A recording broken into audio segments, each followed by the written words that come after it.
you hear caves and you think of these like big, wide, open rooms made of rocks, but then you get in there and it's kind of like that, but then there's also these really tight wedges you got to squeeze yourself into.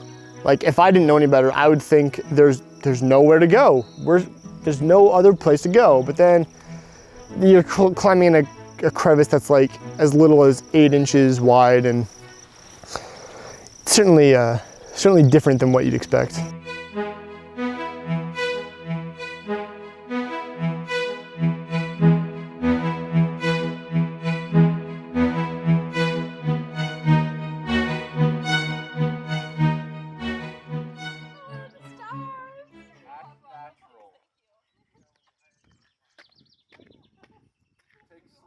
What we're doing today is we're going down to the Lake District in Wind Cave National Park, and what we're going to be doing is we're going to be taking microbiological samples of the flowstone and like the water down there, and then we're going to be doing some spectral data to kind of find what kind of life is down there.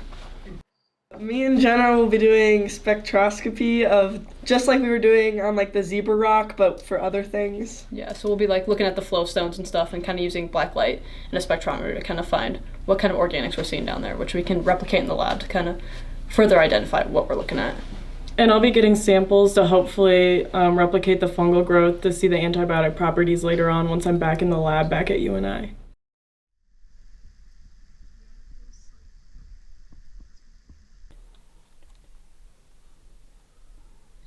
And then finally, just for the microbiome team, we'll be taking water samples and flowstone samples to kind of see what kind of life is living down there.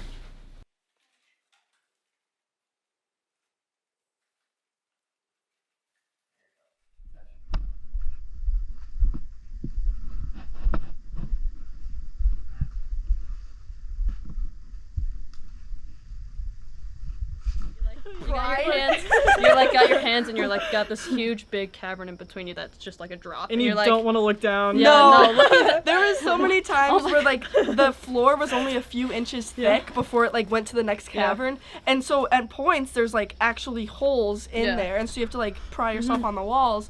But then also you can like see them and you're like, don't look down, don't look down, don't look down. I think my favorite thing was Jade's like, oh my gosh, I just look down, don't look down. And then 5 seconds later I climb up to her, she was look down. I'm like, yeah, bad idea.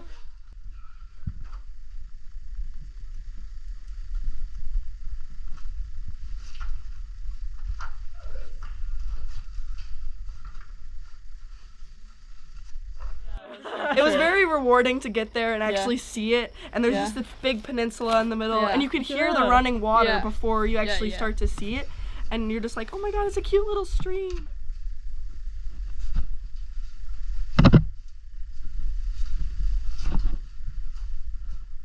Yeah, it was a lot of hard work, but it was fun, yeah. Yeah, it's so fun.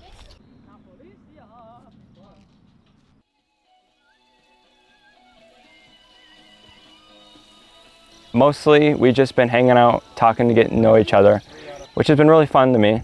I really like enjoying my time here, getting to know these science students. Yummy, yummy, yummy! And Dr. Seabury. And we've been just trying to keep busy all day, every day if we're not in the cave.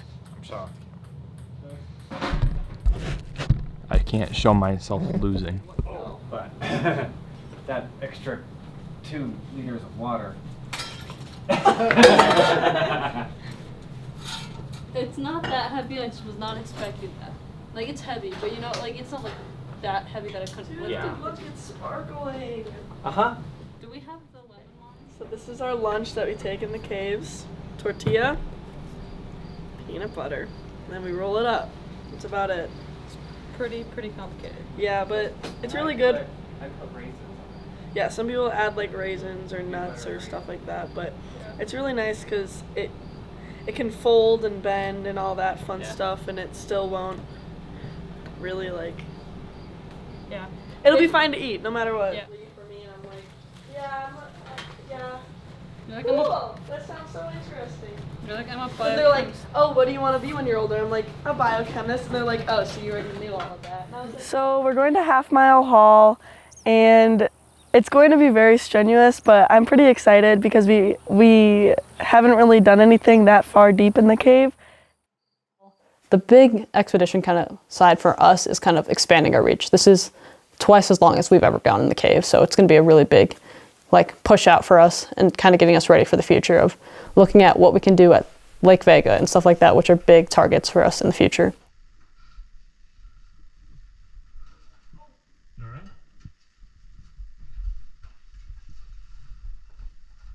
It's definitely a big thing is just mental. I mean, this is an hour and a half longer than we've ever gone. So it's going to be a big mental thing of pushing yourself and making sure like you're ready to go and like not getting down on yourself if something happens. And another thing is just, we don't know what's out there, and it's going to be a thing of what are we going to find? Is this worth it? And kind of what are we looking at? I mean, it's going to be a thing of using our creativity sometimes to kind of look around and see what we have.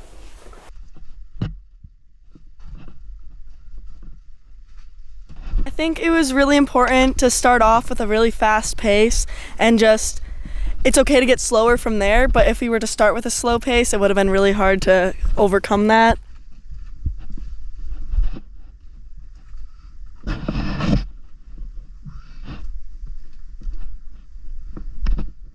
The experience is a lot different because, especially now, I've got that many caves under my belt, so I am more comfortable in a cave. For example, I went to Buffalo Gap. That was my first ever cave experience, and I wasn't quite confident in my foot placement and wasn't very fast or good. But we went to Buffalo Gap, I think that was yesterday, and it was no problem for me. You definitely got your cave legs. I said you definitely got your cave legs. Where's the goal? Is the goal right there?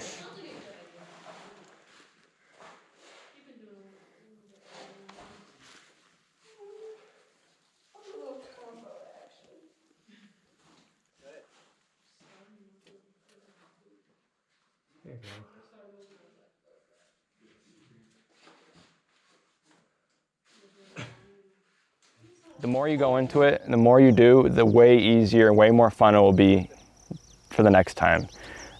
It's very physically demanding. That's what I learned for the first few. But once you're out of it, you're like, that wasn't so bad, I lived. But during it, it's kind of like, when are we gonna get out of here? When are we gonna get out of here? But after it's done, you're good. You're like, oh, that wasn't so bad, I could do that again. And the more you go on, the more fun it has been for me. Oh, you did. Might be uranium right there. To the right crystals. Give it a shot. Why not? Definitely.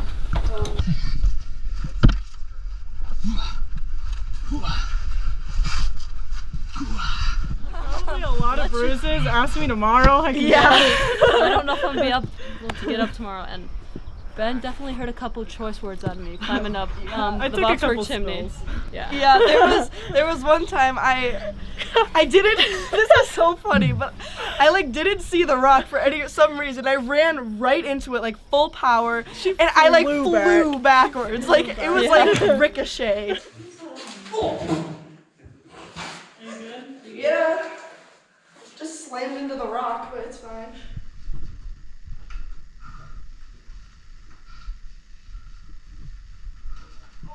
All right.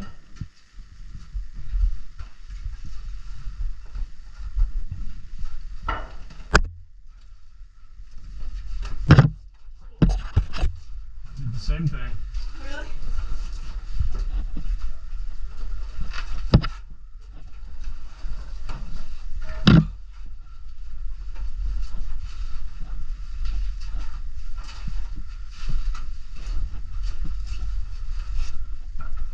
How was your journey to the half-mile haul? Awesome. Really cool.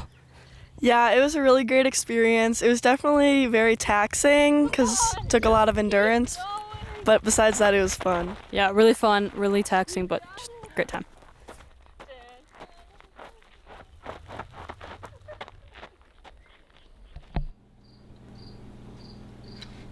So I think we're getting a lot closer on this trip, which I think is a lot of fun. We're learning a lot about different people, and yeah, it's fun. When you just spend just about every minute of every day with these people, you definitely feel like some sort of bonds towards them.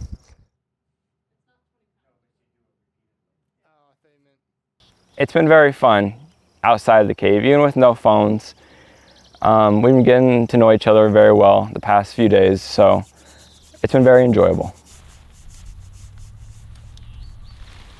Probably looks really athletic.